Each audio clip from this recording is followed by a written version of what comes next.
जय हिंद। पिछले वाले वीडियो को कहा देगा तो हम लोग देखें तो हम 1 से लेकर 6 तक क्वेश्चन, ठीक है ना।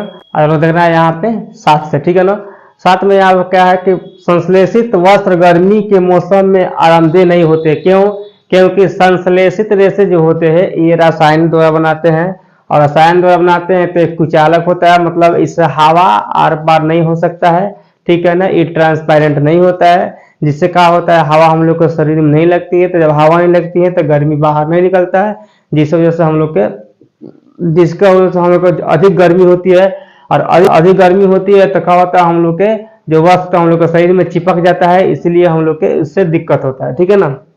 इसलिए हम लोग क्या होता है उससे दिक्कत महसूस होता है, ठीक है। जैसे यहाँ पर लिखा हुआ है संश्लेषित वस्त्र का कुचालक होते हैं, मतलब कि इससे हवा आर पार नहीं कर सकता है, जिस कारण शरीर में हवा प्रवेश नहीं करती है, हवा नहीं जाती है, ठीक है ना, हवा नहीं जा पाती, ठीक है ना। और ना शरीर के गर्मी, जब हवा नहीं जाएगा शरीर गर्मी बाहर नहीं निकलेगा, और जब शरीर के बाहर जब गर्मी नहीं निकल पाती, इसी कारण पसीने से लथपथ इंसान हो जाता है, मतलब पसीने से पूरा भर जाता है, इंसान का पूरा शरीर पसीना से भर जाता है, पसीना हो जाता है, ठीक है ना।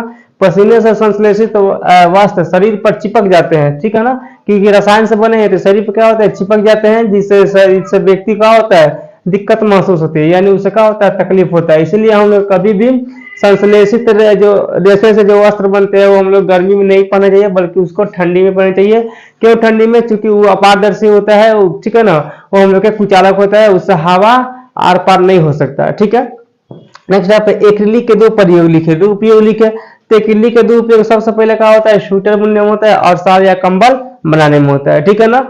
तो इसका हो गया। नेक्स्ट यहाँ पर रेशे का नाम बताएं, ठीक है ना। जलने पर जलते हुए कागज की तरह गंध देता है, तो कौन सा? सूती वस्त्र होता है। ये कौन सा वस्त्र हम लोग होता है? तो याद रखना हम लोग का ये होता है सूती, ठीक है ना। इसको याद रखना आप लोग, ये सूती होता है, ठीक है ना।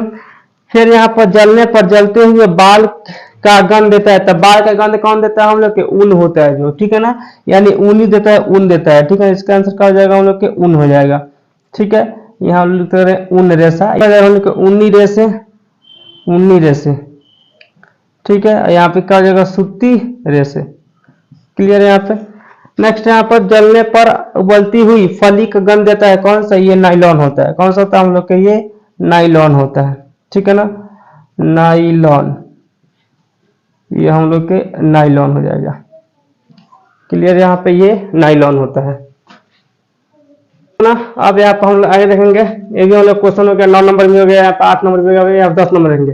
संश्लेषित रेशे का औद्योगिक निर्माण वास्तव में बने, हाँ, वनों के, मैंने वनों की यहाँ पर लिखा गया, ठीक है ना, वास्तव में वनों के संरक्षण में सहायक हो रहा है। टिप्पणी कीजिए। तो संश्लेषित देखिए प्राकृतिक रेशे जैसे अधिक प्राप्त होगा, तो संश्लेषित रेशे कम प्राप्त होता है, क्योंकि प्राकृतिक रेशे क्या होता है जैसे कि पेड़ पौधा से प्राप्त होता है, ठीक है ना, या हम लोग के जंतु से प्राप्त होता है, ठीक है।